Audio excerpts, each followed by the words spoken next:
Балалар, кәнекей бәріміз орнымыздан тұрайық. Көңіл күйлеріңіз қалай, балалар? Жақсы. Тамаша. Қазір мен сендерге сөйлемдер айтамын. Сендер оны іс-қимыл әрекетпен не істейсіңдер? Көрсетесіңдер. Ал тыңдайық ендеше, балалар. Егер сен таза ауаны сүйсең, терең дем алып, қолыңды жай. Кәнекей. Жақсы. Егер сен микробтардан қашсаң, қолыңды сабындап жуғандай бол. Кәнекей, қолыңызды әдемілеп жуайық. Тамаша. Егер сен бойыңның өскенін қаласаң, аяғыңның ұшымен көкке қарай созыл. Тамаша. Жақсы. Егер сен дәрумендерді, яғни витаминдерді ұнатсаң, қып-қызыл тәтті алма жегендей тамсамай. Тамаша. Егер сен денсаулық зор байлық десең, қатты шапалағаныз. Тамаша. Жақсы, жарайсыңдар балалар, отыра қойыңдар. Балалар, біз сендермен білеміз. Біздің осы аптамыздың дәйек сөзі әділет жолы, адал жол деп айтылады, иә? Әділетті болу дегеніміз ол ережені бұзбау. Егер біз күнделікті өмірде ережелерді сақтайтын болсақ, яғни тек қана өзіміздің денсаулығымыз емес, басқа да адамдардың денсаулығын сақтаймыз деген сөз. Яғни оларды сыйлайтынымызды білдіреді, иә? Бұл қандай адамның ісі? Адал адамның ісі. Жарайсыңдар. Яғни ережені сақтау қорқақтық емес. Ол не нәрсе екен, балалар? Жауапкершілік. Жарайсыңдар, балалар. Ал енді балалар, бері қарайық. Өткен сабақты еске түсіру үшін қаншалықты біз меңгердік, барлығымыз экранға назар аударайық. Кел ойнайық деген ойынды ойнап көрейік.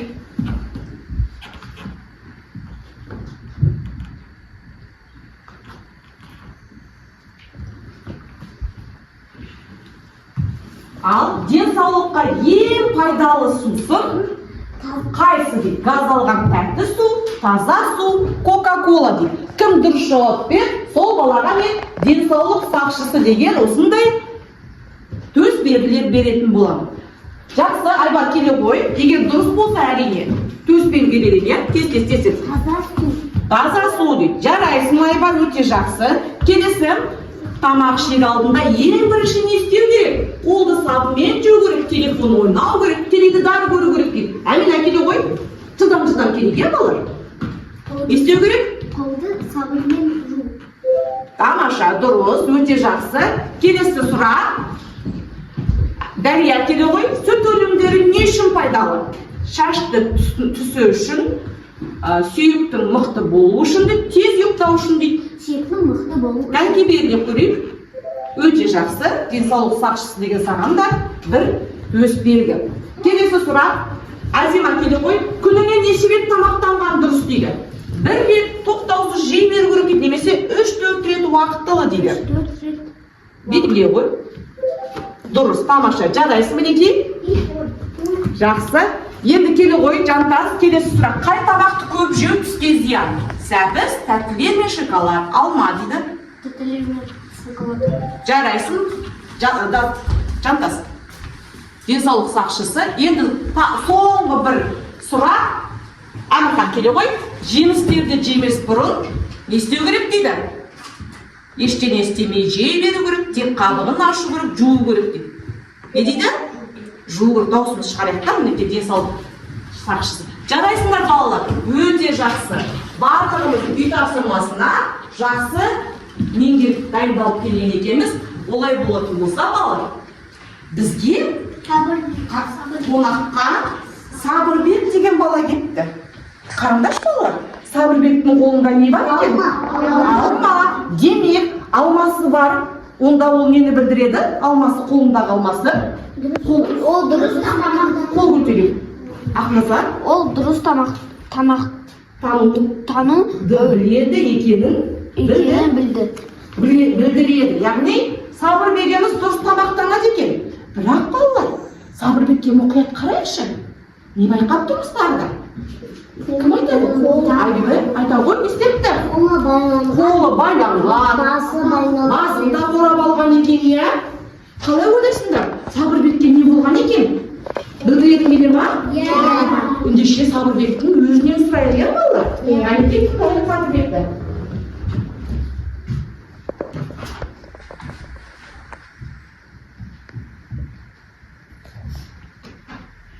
Мен алманы жегім келді. Оны кесу үшін ас үйден өткір ас үй құралын алдым. Онымен ойнап жүріп, үстелдің үстіндегі ыстық шайнекті байқамай қағып кеттім. Сосын қорыққанымнан розетканың жанына барып тығылдым. Ол жерден шырт еткен дыбыс шықты. Өте қорқынышты болды. Ал, не істепті? Не болған екен? Қатсайық болар. Не істеген екен бәле? Алма кесіп жатқанда қолын кесіп алыпты. Я, ол нені ескермеді ол? А, Райхан? Не істемеді? Денсаулығына қауіп төнетінін білген жоқ. Не істемеу керек еді? Архан? Шартпен ойнамау керек еді. Әділет тағы не істемеу керек еді? Шайнекті қағып көру керек. Байқап жүру керек еді, жақсы тағып үстіне тағы да. Розетканың қасына тығылуға болмайды, яғни бармау керек еді. Яғни бір сөзбен айтқанда не істемеді ол? Сабырбек не істемеді? Асылжан қол көтеріп отырсың. Не сақтамады? Қандай ереже сақтамады? Тәртіп деп айтпаймыз, енді басқаша қалай айтамыз? Қауіпсіздік ережесін сақтамаған екен. Ендеше балалар, Сабырбек қауіпсіздік ережесін білмейді екен. Бүгін қауіпсіздік ережесін білу үшін бізге сабаққа келген екен. Бүгін сабағымызға қатысып, сендерден соны үйреніп кетпекші. Ендеше Сабырбекті біз мұнда істеп қояйық, іліп қояйық. Бәріміз сабағымызды не істеп отырсын? Бақылап отырсын, иә? Жақсы. Олай болатын болса, балалар, бүгінгі біздің сабағымыздың тақырыбы қауіпсіздік ережелері дейді балалар. Бүгін біз сабақта күнделікті жағдаяттарда, яғни үйдегі, көшедегі, қоғамдық орындардағы қауіпсіздік ережелерін білетін боламыз. Яғни қауіпсіздік ережелерімен танысатын боламыз. Жақсы. Ендеше балалар, экранға назар аударайық. Сәлеметсіңдер ме балалар? Бүгін біз қауіпсіздік ережелерін үйренеміз. Қауіпсіз болу өте маңызды. Үйде ойнағанда абай бол. Өткір, кесетін заттарға жолама. Электр құралдарын үлкендермен бірге қолдан. От пен ыстық су өте қауіпті. Жолдан тек жасыл шам жанғанда ғана өт. Ойнағанда басқаларды итермей, тәртіп сақта. Суға үлкендерсіз түспе, бұл өте қауіпті. Сіріңке ойыншық емес, ол өте қауіпті. Сахар қабылда. Танымайтын адамға ерме, олардан ештеңе алма. Дәріні рұқсатсыз алып ішпе, қызым, бұл өте қауіпті. Біз қауіпсіздікті сақтаймыз. Біз сендермен нені көрдік? Яғни қауіпсіздік ережелері қай жерлерде? Үйде, көшеде, және де қоғамдық орындарда өзіміздің денсаулығымызды сақтау үшін қауіпсіздік ережелерін естеуіміз керек, міндетті түрде орындап жүруіміз керек, иә? Жақсы. Енді балалар, тағы да қандай қауіпсіздік ережелерін білесіздер балалар? Егер үйге бейтаныс адам келсе, есікті қақса, не істеуге болмайды? Есікті ашуға болмайды. Балалар, біз айтамыз, үй біздің қауіпсіз жеріміз дейміз, иә? Қорғаным дейміз. Бірақ үйдің ішінде де көзге көрінбейтін қауіпті заттар бар. Олардан біз аулақ болуымыз керек, иә балалар? Солай емес пе? Және де балалар, егер де үйде байқаусызда үлкендер болмай қалса, өрт шығып қалған жағдайда, немесе есікті бейтаныс адамдар есік қағатын болса, не болмаса бір жерінде жарақаттап алсаң, иә? Немесе газдың иісі шығып қалса, яғни ондай кезде арнайы қауіпсіздік телефон нөміріне не істейміз? Қоңырау шаламыз, иә? Жақсы.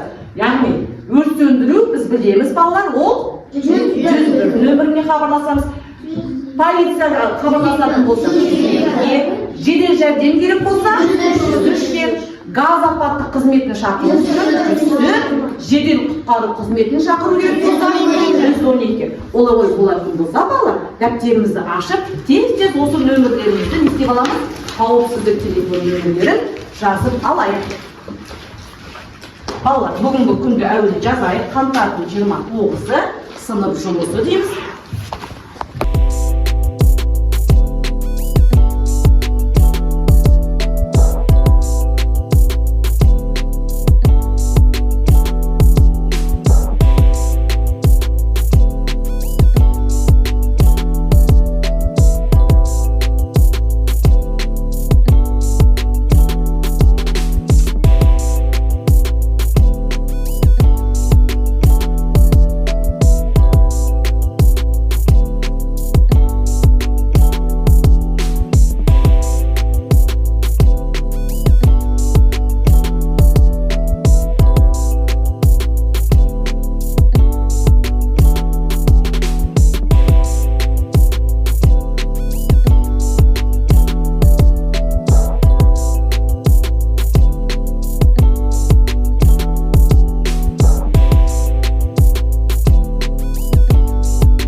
Жоғары жаққа қарай қойып қояйық.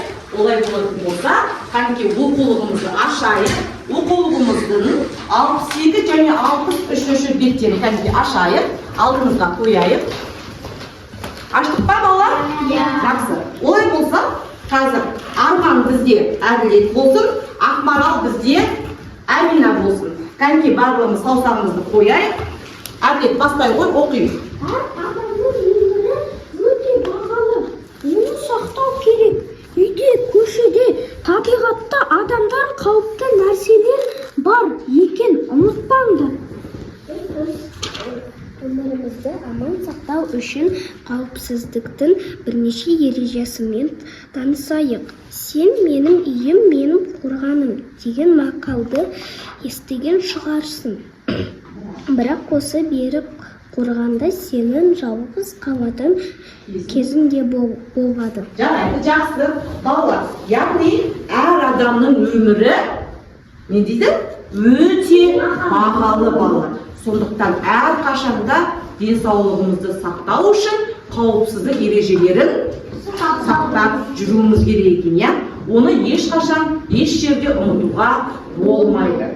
Сонымен қатар балалар, біз үйде жүргенде де қауіпсіздік ережесін де сақтауымыз керек екен.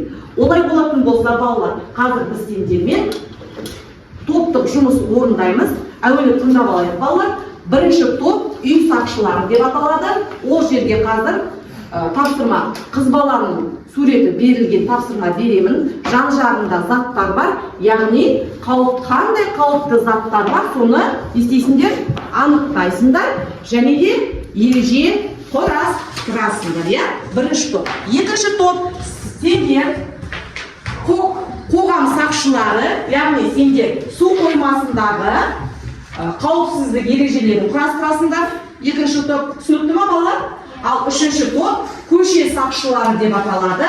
Көшеде бейтаныс адам кездесіп қалса, сені ертіп кетпекші болса, сендер бұндай жағдайда не істер едіңдер? Яғни көрініс сахналық көрініс көрсетесіңдер. Және де қандай ережелерді білу керек екенін не істейсіңдер?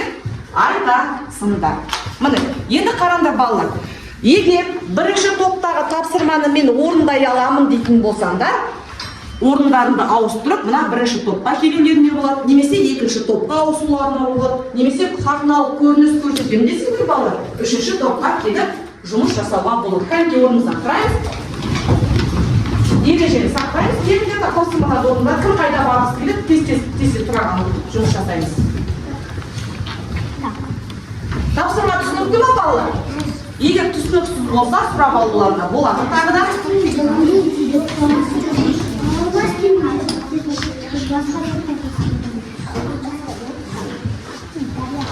яғни су қоймасындағы қауіпсіз ережелерді жазатын кезде бір-екі қысқаша ғана қосымша айтуға болады ауызша.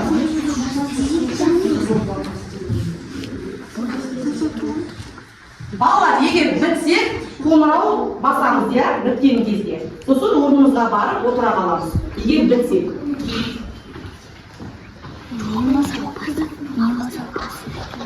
Екі минут уақыт беріледі. Сондықтан балалар. Дайынбыз ба? Иә.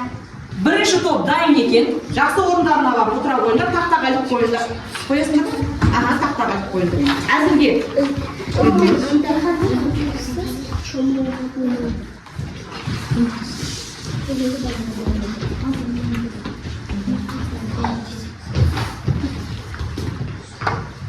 Жақсы, отыра қойыңдар орындарына. Қазір қорғауға барлықтарыңыз шығасыңдар. Екінші топ әзірге дайын емес. Тез жазамыз, көмектесеміз балалар.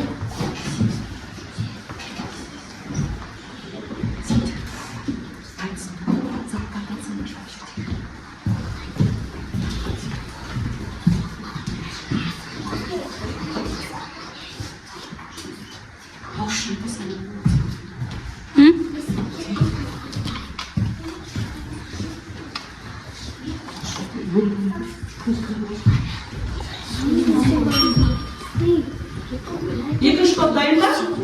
Жақсы отыра қойыңдар. Тақтаға кетуге болады.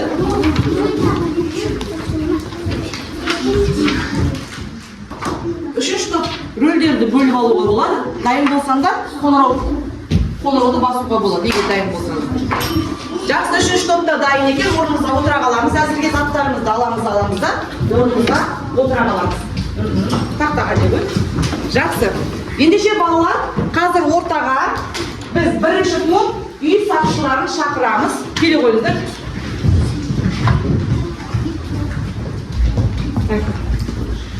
Сендерге не істеуге керек болды? Яғни қыз баланың айналасындағы қауіпті заттарды анықтау және де ереже құрастырып айту. Сол қауіпті заттар бойынша ережелерін айту, иә? Балалар, тыңдаймыз. Қазір бер қараймыз, топтар бір-бірімізді бағалаймыздар, иә? Әуелі тыңдаймыз бағалау үшін.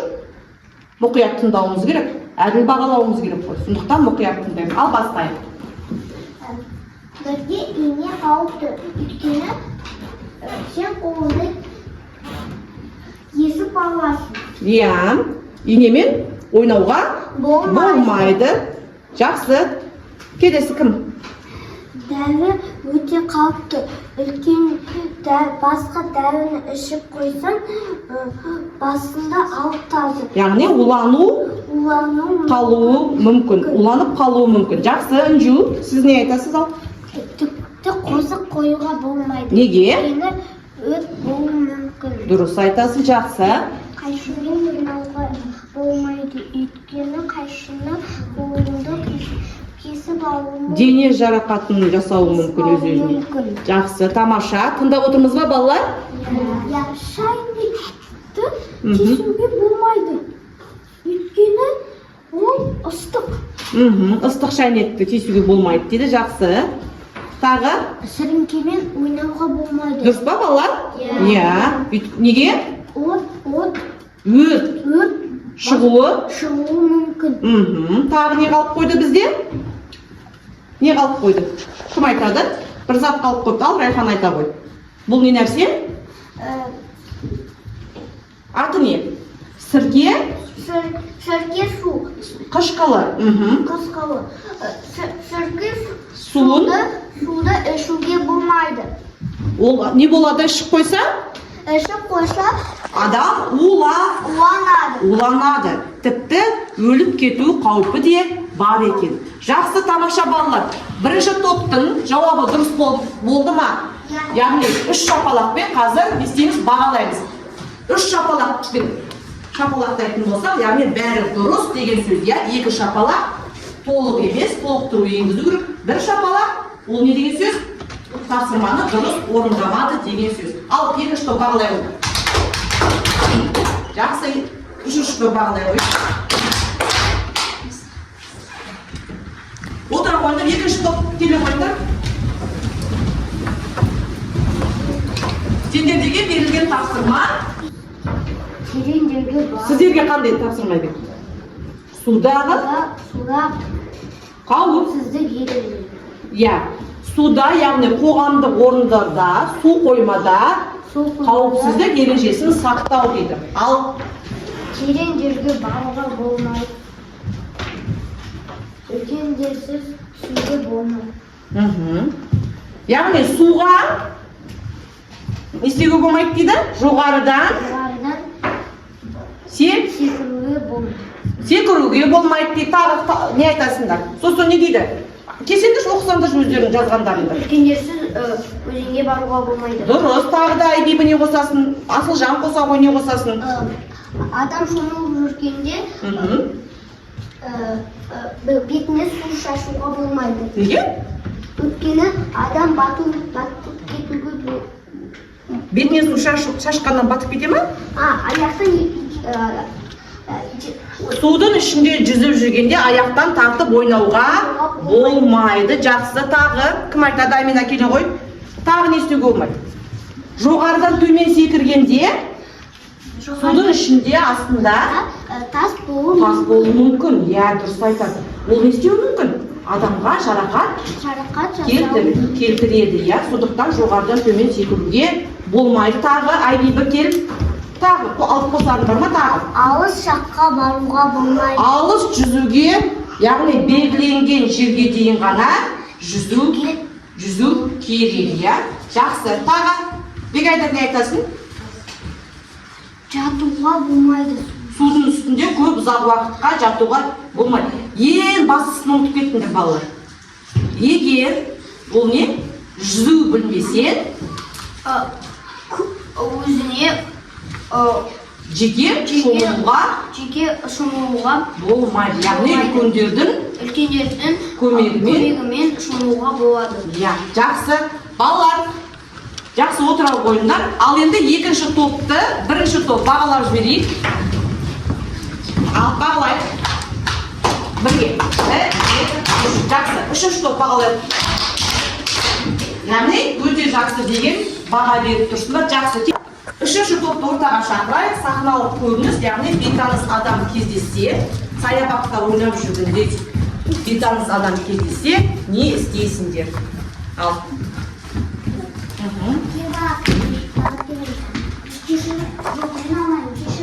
Мен анам айтқан, біреудің тартынан бойынша немесе шоколад алуға болмайды. Ішіне неше түрлі қоспалар қосады деген. Яғни, бері қарайық балалар. Жасаған іс-әрекеті, яғни Дарияның айтқаны дұрыс па балалар? Яғни бейтаныс адам егер саған тәттілер берем десе, немесе неше түрлі ойыншықтар берем десе, еріп кетуге бола ма? Жоқ дейді. Яғни бізге үшінші топ осы көріністі көрсетіп тұр.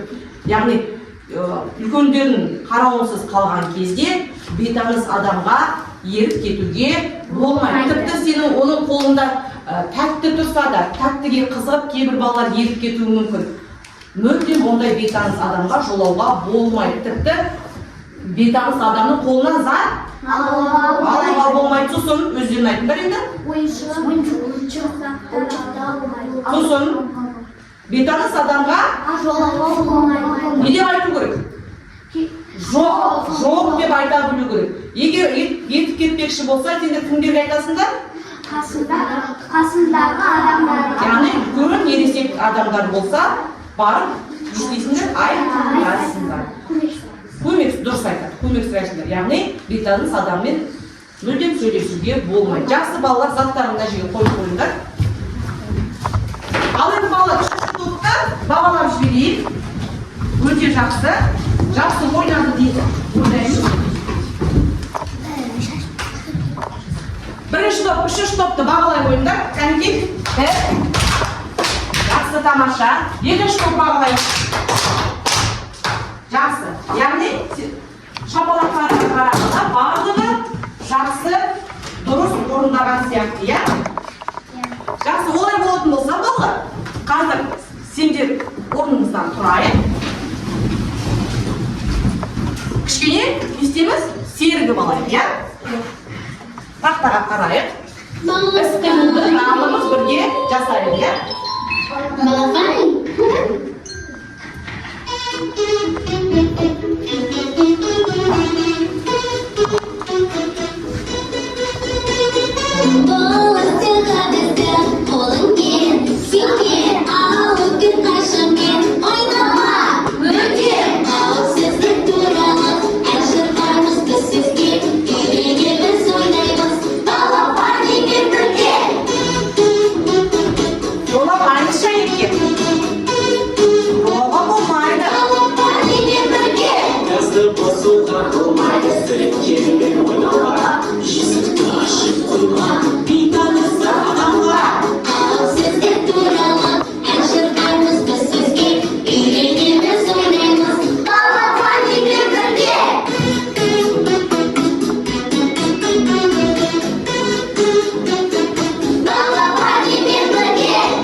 Қазір балалар жұптық жұмыс, көршілерімізбен жұптық жұмысты орындаймыз. Алдарында кесте берілген, бірге орындаймыз балалар. Яғни бұл жерде тапсырмасы тыңдайық, бері қараймыз. Кестеде заттың атауы берілген. Барлығымыз мұнда қарайық. Кестеде заттардың аты берілген. Оны анықтаймыз. Қауіпті ма? Қауіпсіз бе? Дәлел. Содан кейін ол неліктен қауіпті? Себебін жазамыз. Немесе неліктен ол қауіпсіз? Бірақ ауыз сөзбен балалар көп жазып отырудың қажеті жоқ. Ал бастайық. Жұбымызбен бірге ақылдаса отырып орындаймыз. Бірге.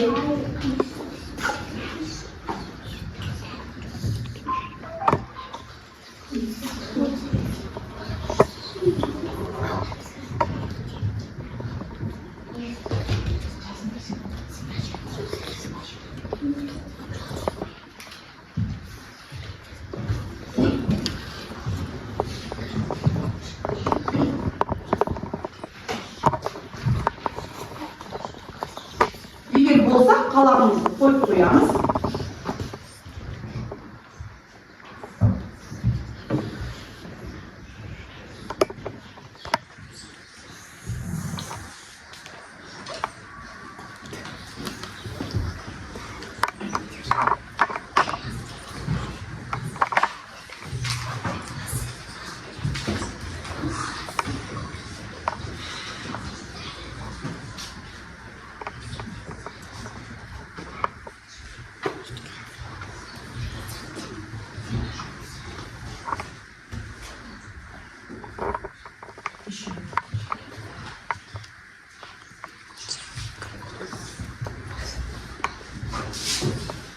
Болып қалдық па, балалар?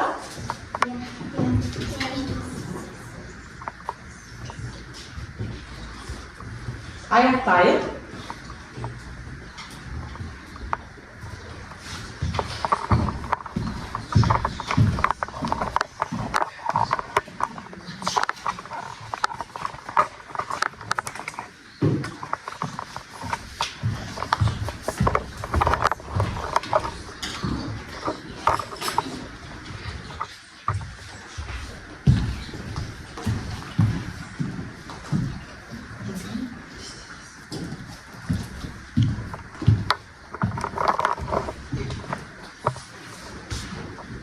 Болдық па?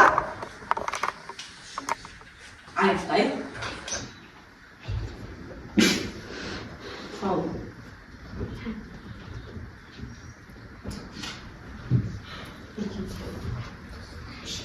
Бірге жасаймыз.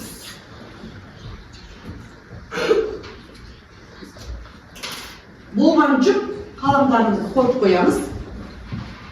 Мен кімнің қай жүк болғанын, қай жүк әлі жұмыс жасап жатқанын білуім керек балалар. Жақсы. Әмірхан мен Айбибі жүктары бітті. Райхан мен Айбар бітті. Әмина Асылжан бітті. Ақназар, Айзима. Жақсы, дайынбыз ба? Иә. Қай жүк оқып берем дейді?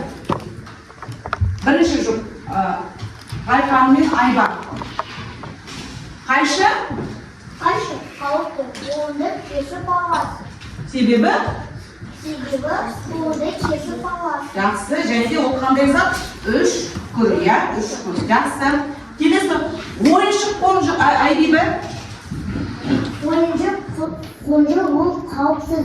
Өйткені ол жұмсақ ойыншық. Мақтадан жасалған, иә? Жақсы. Келесі, бізде Каусар мен Әбілмансұр жүктары. Газ плитасы дейді. Газ плитасы ыстық, және де егер газдың үстінде кез келген бір шайнек қойып қайнап кететін болса, ол сөніп қалатын болса, не шығады? Газ шығады, иіс шығады. Одан адам уланып қалуы мүмкін. Жақсы, Нүсіпе мен Әмина. Так, қауіпті ма, қауіпсіз ба? Қауіпсіз. Өйткені Біз оны оқимыз. Оны оқимыз, білім аламыз кітаптан. Жақсы, келесі Дәрия мен Жантастың жүктар. Дәрі дейді балалар. Қауіпті. Себебі? Себебі өйткені ол біз қандай екенін білмейміз. Біз уланып қалуымыз Әбден мүмкін. Жақсы балалар. Жеке жұмыс әрқайсымызға тест берілген, 5 сұрақтан тұрады. Тез оқып, дұрыс жауабын белгілейміз, иә балалар? Қайынки белгілеп алыңдар. Дайын болса қаламызды қоя саламыз, иә? Дайын отырамыз.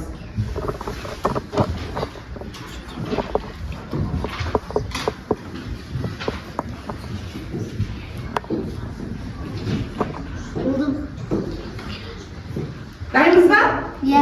Жақсы, енді балалар, дайын болсақ, егер әр дұрыс жауапқа бір балдан қойылады балалар.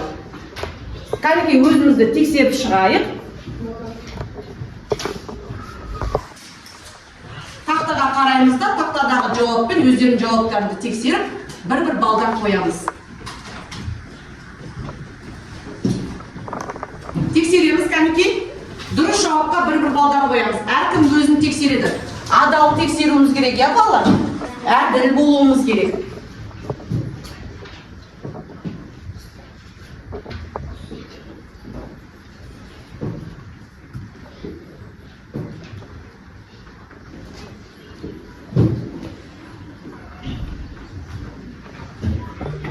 Дайынбыз ба?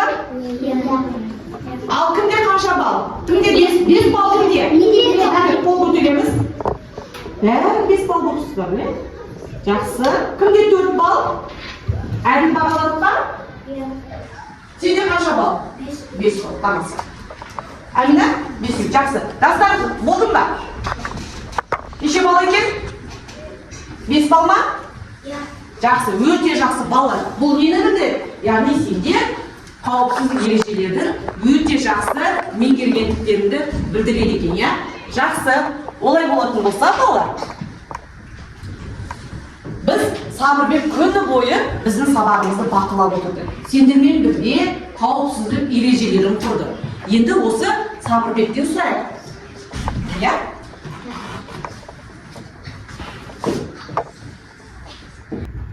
Бүгінгі сабақта қауіпсіздіктің негізгі түрлерімен таныстым. Күнделікті өмірде мән бермейтін ұсақ түйектердің қауіпті екенін түсіндім. Үйде, көшеде, қоғамдық орындардағы қауіпсіздік ережелерін енді білетін боламын. Сабақ маған өте қызықты болды. Рахмет, балалар. Жақсы. Сабырбекке балалар өте ұнаған екен және де түсінген екен. Ал енді балалар, сендер қаншалықты түсіндіңдер? Иә? Яғни, қауіпсіздік әлиматты кері байланысқа шақырамын. Бұл жерде бірінші батырмада балалар. Тыңдап алайық. Қауіпсіздік ережелерін толық түсіндім, сабақ өте қатты ұнады дейтін болсаңдар, бірінші тұрған батырманы басасыңдар. Егер ережелерді әлі де толық меңгермедім, кейбір тұстары қиын болды дейтін болсаңдар, екінші батырманы, яғни сұрағым бар батырмасын. Ал енді маған бұл ережелерді әлі де оқуым керек, түсінуім қиын болды дейтін болсаңдар, балалар, үшінші батырманы басасыңдар. Ал келе қойында бірінші қатар белгілерінде тез-тез келеміз. Белгілерімізді отыра қаламыз тез-тез. Екінші қатар дайын тұрамыз. Жақсы. Екінші қатар.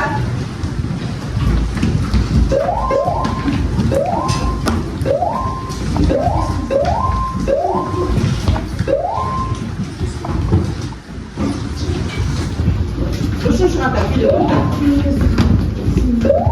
Ақырында бір-бірімізге кедергі жасамайық.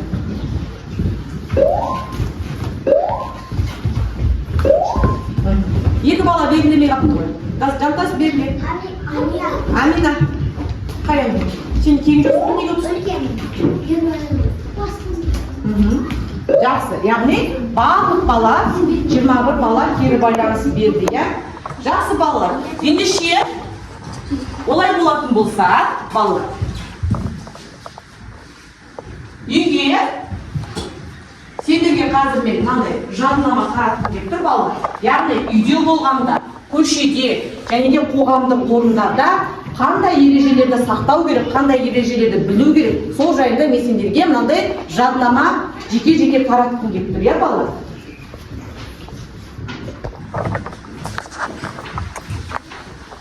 Ережелерді үйде сақтайсыңдар.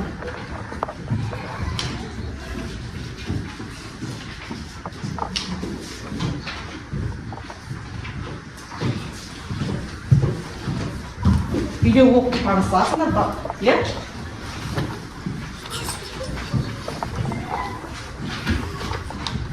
Жақсы балалар. Енді үйге тапсырма. Бүгін үйге барғанда балалар, осы ережелерді ата-аналарына айтып бересіңдер, және де олармен бірге үйдегі ең қауіпсіз жерді анықтап келетін боласыңдар, иә? Жақсы, олай болса балалар, бүгін сабаққа қатысқан балаларды бағалап жіберейік. Бағалап жіберейік, иә? Бүгін бізде барлық балалар жақсы қатысты. Оның ішінде бізде Райхан өте жақсы қатысты, иә? Сонымен қатар бізде Айбибі жақсы қатысты. Айбибіге 8 балл қоямыз, иә? Көше сақшысы деген төсбелгі. Бізге Райханға сақ бала деген, сосын Әділетке 9 балл қоюға болады. Райханға 9 балл. Расул сақ бала деген төсбелгі және де 9 балл. Бүгін Ақназарға да Сақбала деген төсбелгімен 9 балл. Сосын мына ерекше мына жерде Дарияны айтқым келіп тұр.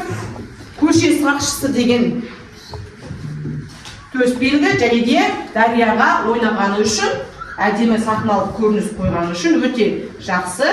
Яғни 9 деген балл қоямыз. Аминаға, сосын бізде бейтаныс адам болған Мүслімге 9 балл. Тағы да балалар сабаққа қатысамыз, келесі жолы да осындай төсбелгілерді беретін боламыз. Осымен балалар сабағымыз аяқталды. Сау болыңдар.